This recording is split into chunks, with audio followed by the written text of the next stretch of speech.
everyone. Welcome to another edition of PowerCore Productions and Podcastings. And today, we have a brand new story here for PowerCore Productions, that being Bleach Legacy. What if Superman was in Bleach? Season 1, Part 1. As always, if you're new to the channel or if you're a regular and like what we have to offer, then please don't forget to like, comment, subscribe, share, and hit that bell for post notifications so you can stay up to date on everything that is PowerCore Productions and Podcastings that has to come out now and in the future. So, you might be wondering, of all the places I could have put Superman, why did I pick Bleach? Well, I like to think that the themes and the storyline of Bleach play well into the role of what Superman is and what he stands for. No matter what country you put him in, one of the core values of Superman has always been standing up for truth, justice, and, well, even if it's not the American way, you could just say the way of humanity, the way of life. And in a show like Bleach that often challenged these thoughts and themes, I wanted to see how the Big Blue Boy Scout can do in a world where everything isn't always black and white, but rather you deal with multiple shades of gray, and you deal with the true darkness of humanity.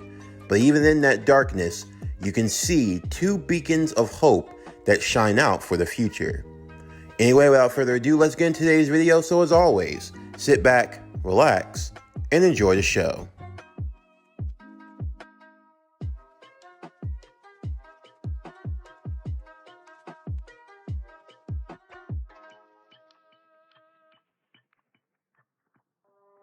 It was a peaceful, normal day in Kurokura town. A tall young man walked down the street. He was rather large for a boy his size, wearing a necktie and a sweater, glasses covering his face. The young dark-haired man was kind and courteous to everyone he passed by. The young boy's name was Clark Kurosaki. As he made his way, saying hello to the local vineyards and other people, being his normal self, he heard a commotion, a familiar voice. He groaned at the idea of yet again his brother getting into another altercation. And sure enough, he saw the spiky orange-haired boy, along with a group of not too kind-looking strangers. Although it wasn't the strangers that Clark was worried about. No. There could have been 30 individuals there, and he wouldn't have worried about his brother's safety for a moment. No, when it came to getting into fights and altercations, it wasn't the stranger you should worry about. It was the damage that his brother was going to do. And before he even had a chance to get involved, someone already had their face being stomped into the ground. "Hey, you idiots! You see what you just knocked over there?" The spiky orange-haired boy would say. It's a vase. Yeah, for that girl that died. Yeah, you're catching on. Now, I want to know, just who the hell knocked it over? It was us. We were skateboarding and I think... Oh! Another roundhouse kick to the face, knocking another goon to the ground. There now, see? You're catching on just fine. One goon, having enough, decided to pick up a random piece of wood, looking to try to hit Ichigo in the back of the head. However, his brother would intervene. Ichigo, look out! With another smack, it seemed as though the goon had landed his hit. Although it wasn't on Ichigo, it was on Clark. The wood, well, it shattered over Clark's head, but Clark didn't seem the least bit perturbed by this. However, the goon's hands were shaking numb. Who the hell are you?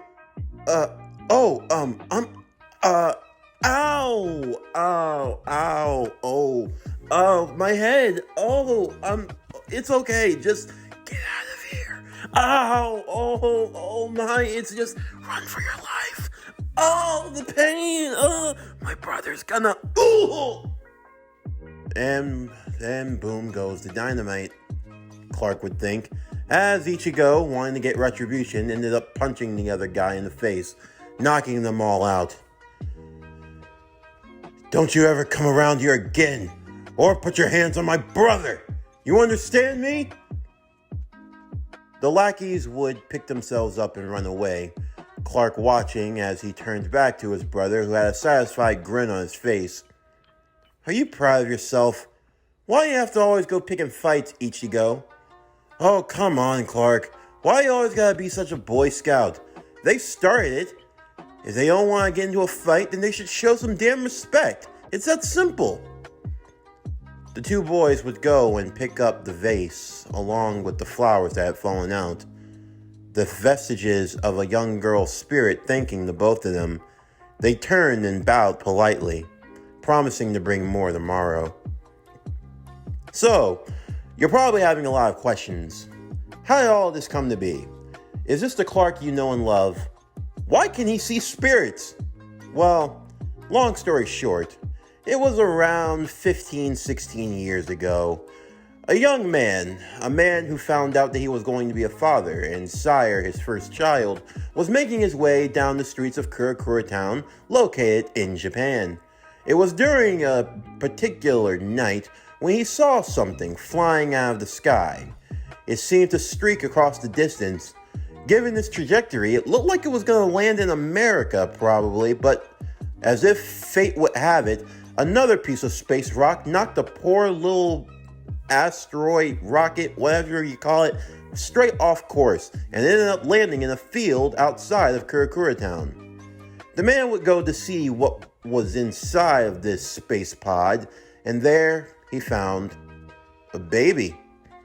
Well, it's not really all too surprising when you're a pregnant woman and you're expecting your first child, and then your husband comes home, well, with another child from space.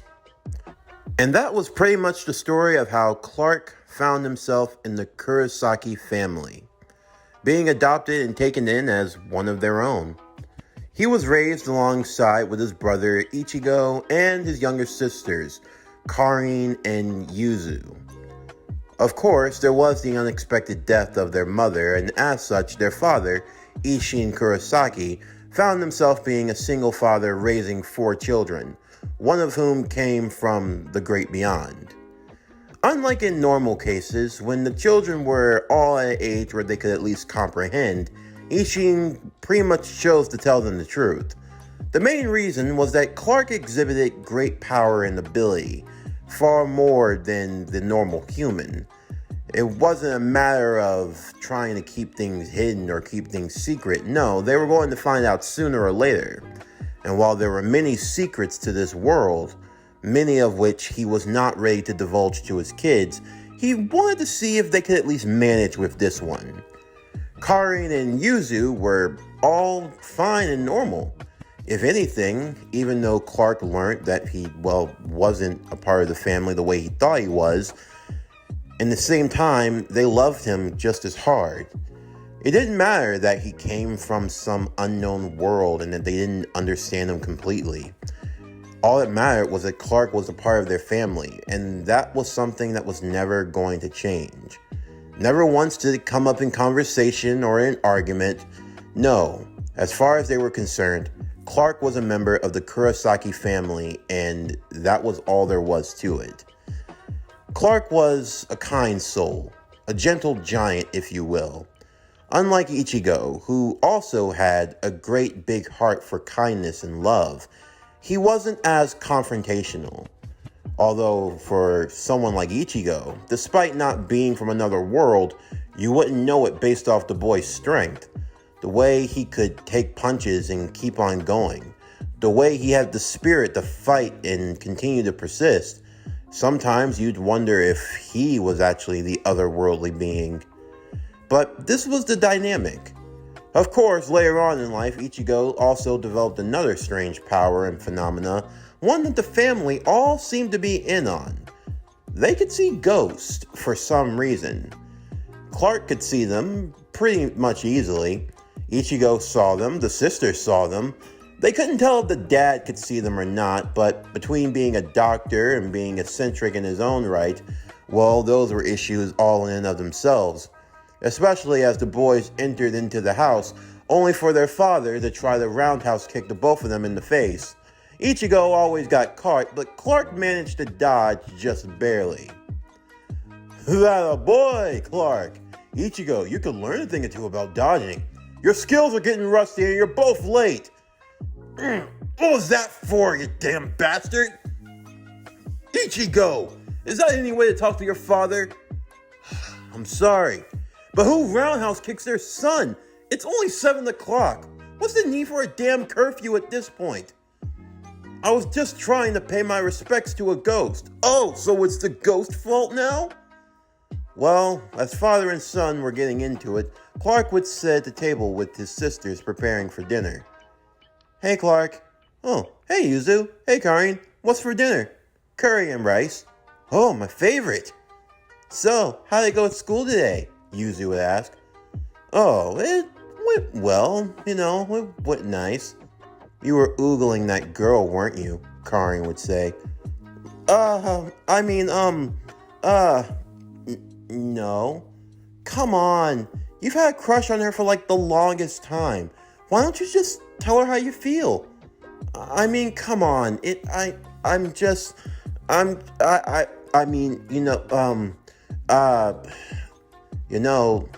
you keep this up, Lois is gonna end up with someone else. Wait, what? The two girls would snicker at this as Clark immediately turned pale in the face.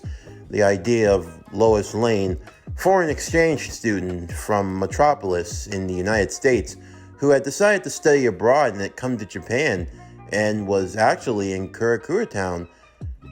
She had been here for about 3 years now, ever since their junior high days and now in high school, and Clark had had a major crush on her ever since. The girl was a great ball of energy. She specialized in journalism, and in Japan, it was something that she wanted to be proficient in, given all the news stories, the myths, the scoops, all that good stuff.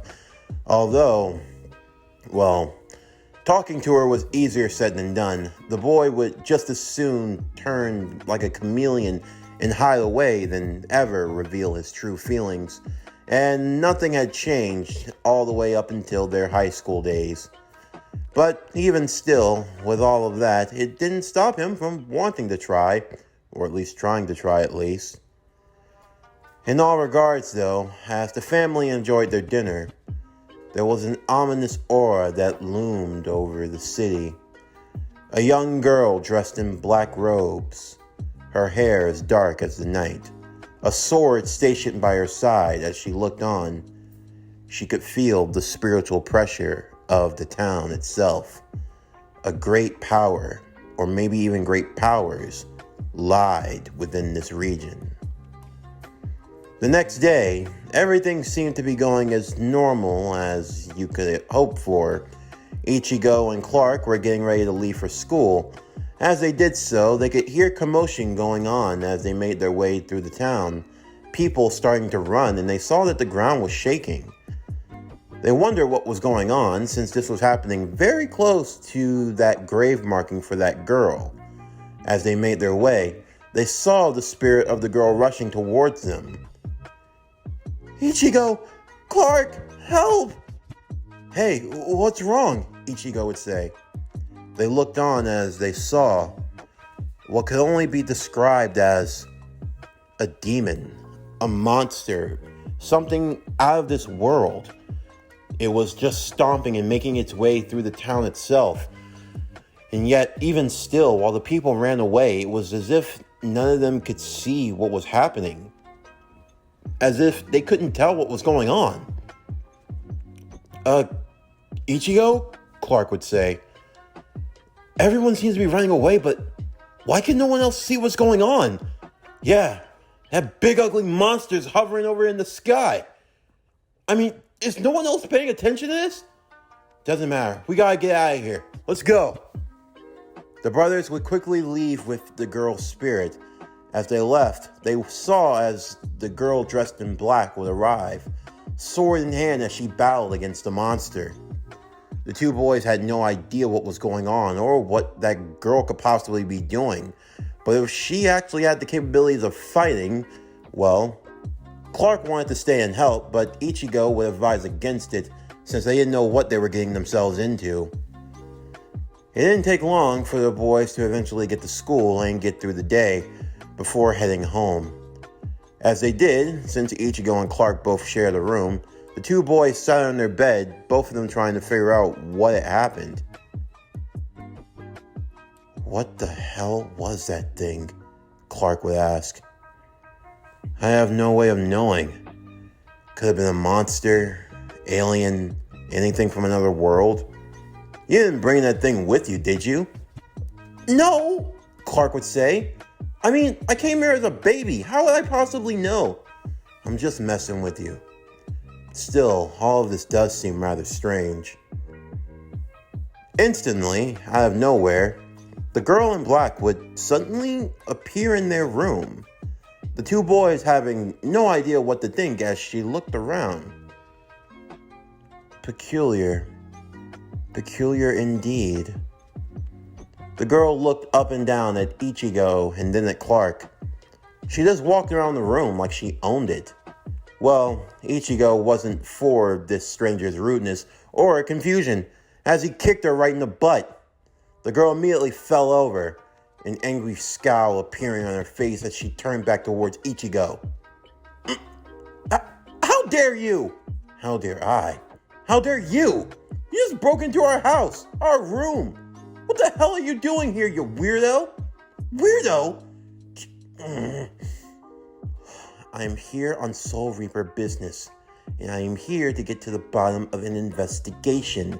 Now, if you don't mind, I plan on doing, yeah, you can do your investigation out the door. In fact, you can go out the window right where you came.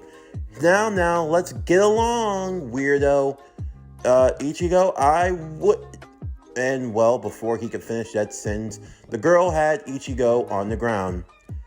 You should learn to be more polite, like that other stranger over there. Hello, stranger.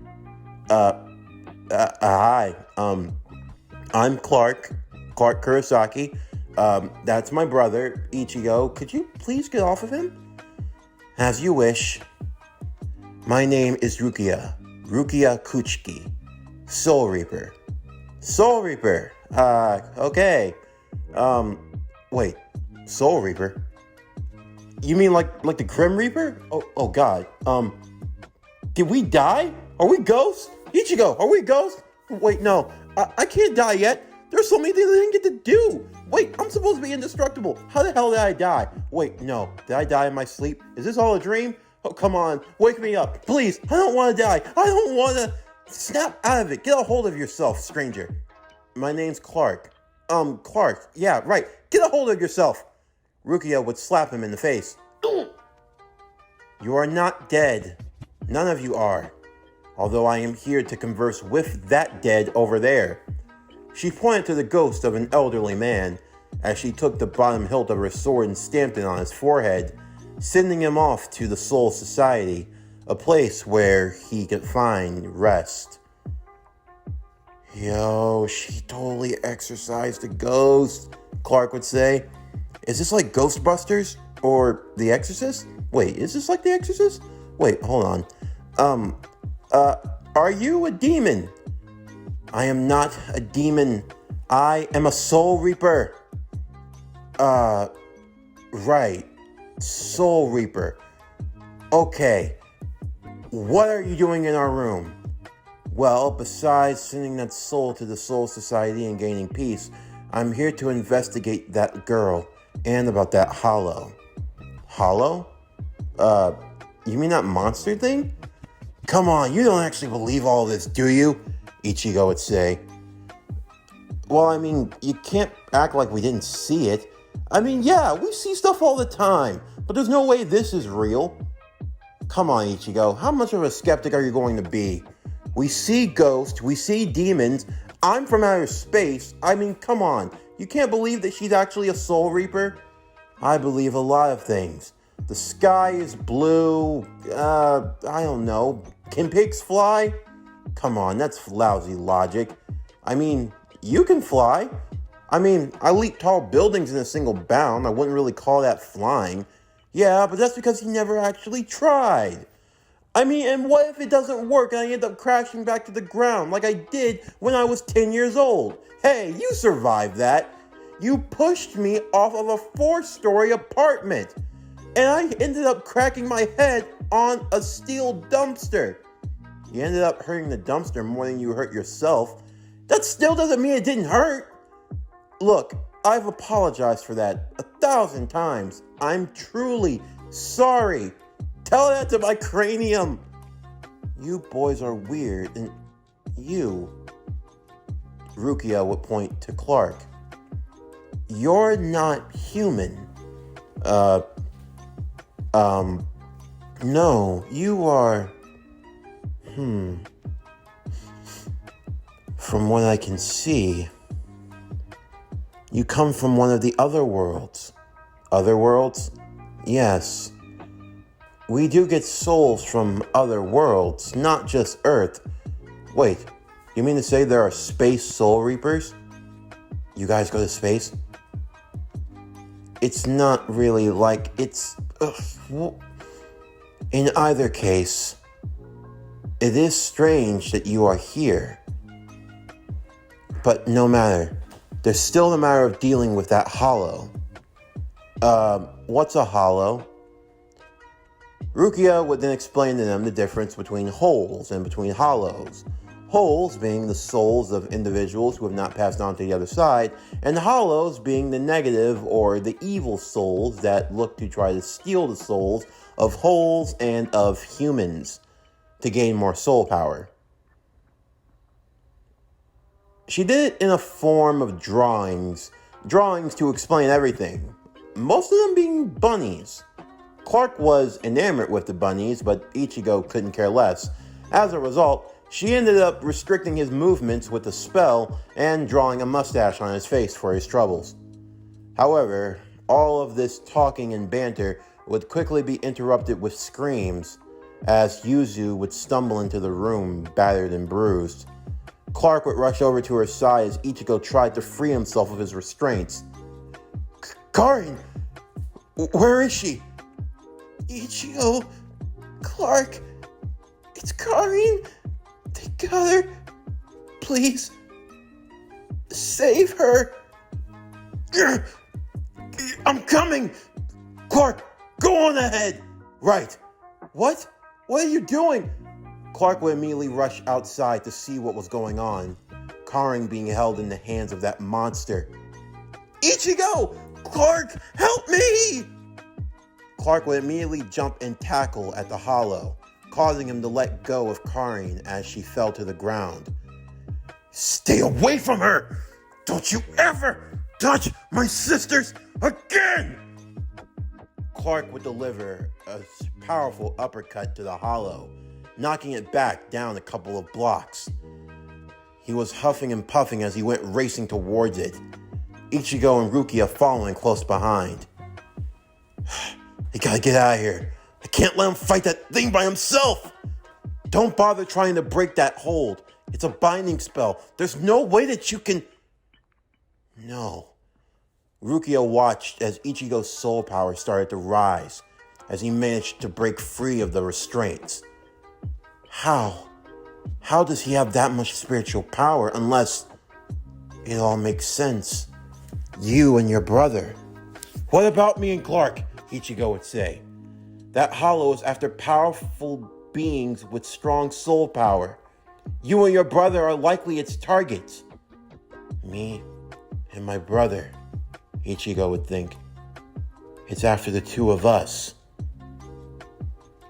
Ichigo and Rukia would follow behind as Clark continued to battle against the hollow. His raw strength allowing him to hold his own, but still, he had never used it to its fullest potential in a fight. As such, he didn't really know what he was doing. He caught a couple of hits himself before being knocked back. Rukia attempted to step in and deal with the hollow, but she was severely injured in the process. As Clark got back to his feet, ready to continue on fighting, Ichigo, being the only one who didn't really have any power to do anything, he watched on as his brother was continuing the battle against the monstrous hollow.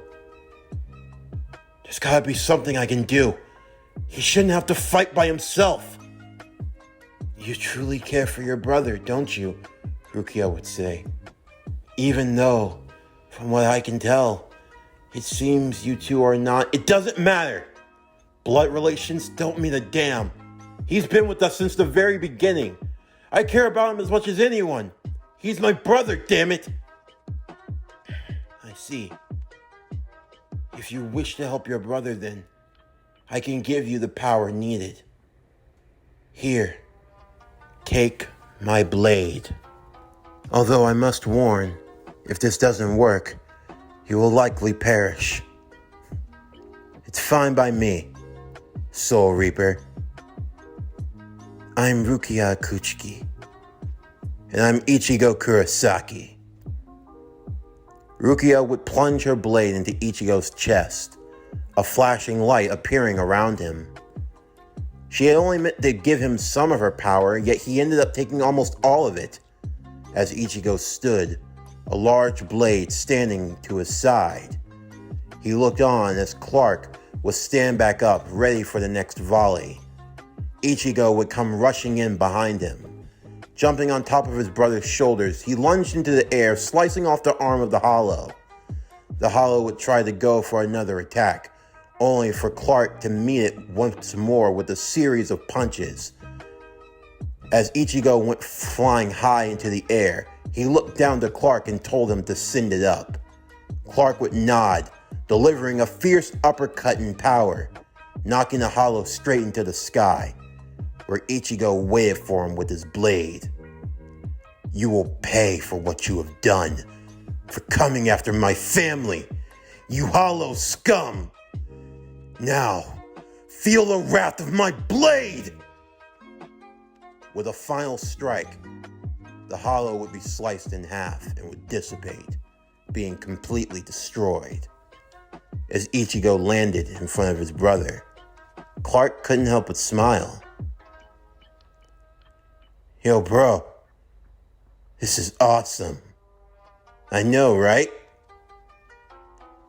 The two boys would go and check on Rukia, who still needed to have her wounds tended to.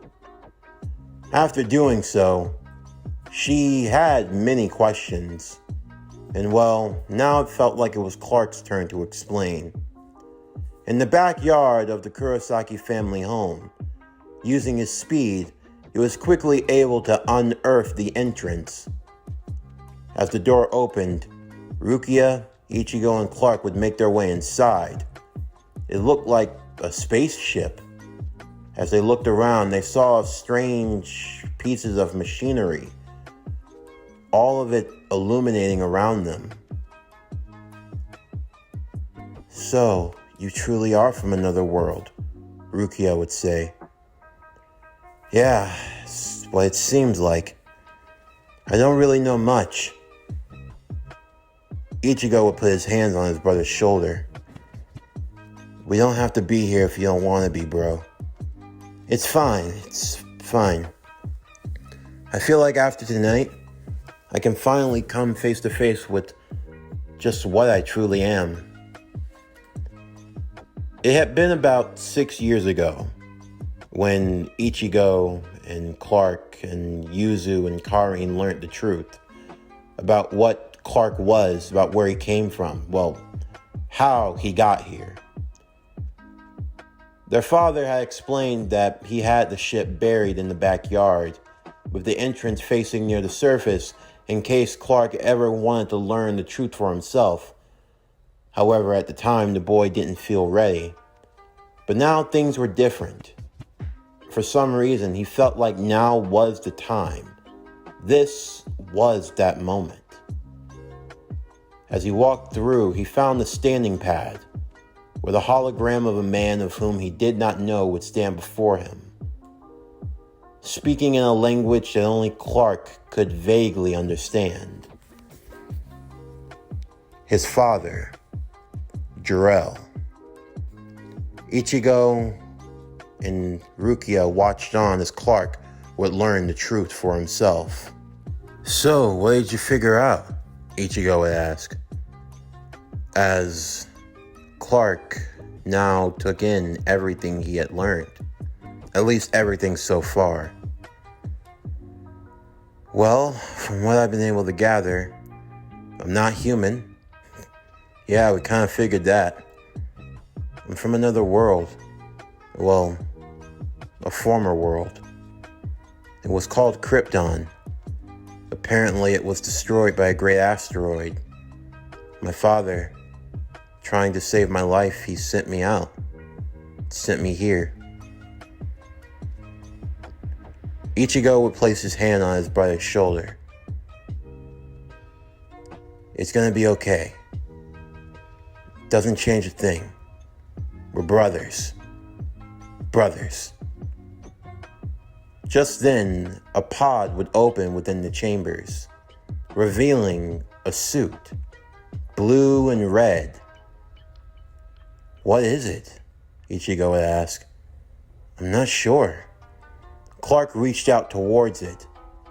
A glow would immediately form around him with the suit disappearing, and it now appeared on Clark's body. Rukia was in awe. It's not like anything I've ever seen before. Although I wonder what the S stands for.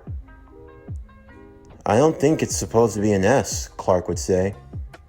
Yeah, but it sure does look like one, Ichigo would say. At least in English. Yeah, you're right. Well, I can't say it stands for Soul Reaper. I mean, that's what you are.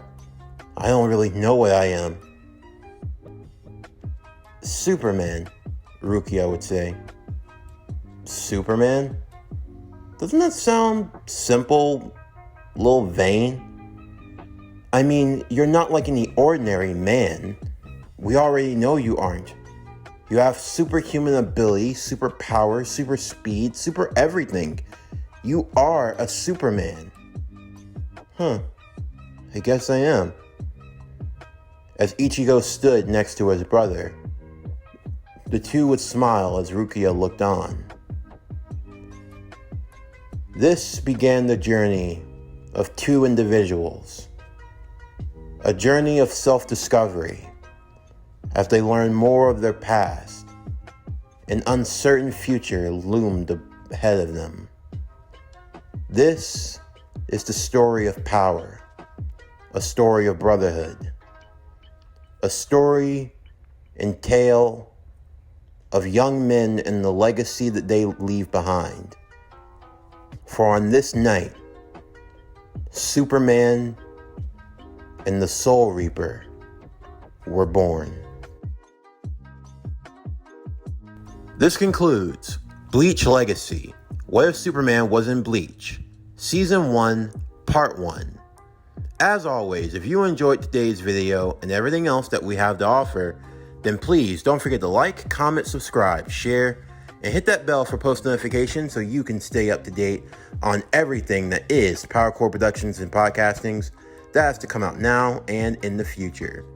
Stay tuned for tomorrow's video as we begin another brand new series here on the channel, that being Konosuba, the explosive sage of the wonderful world.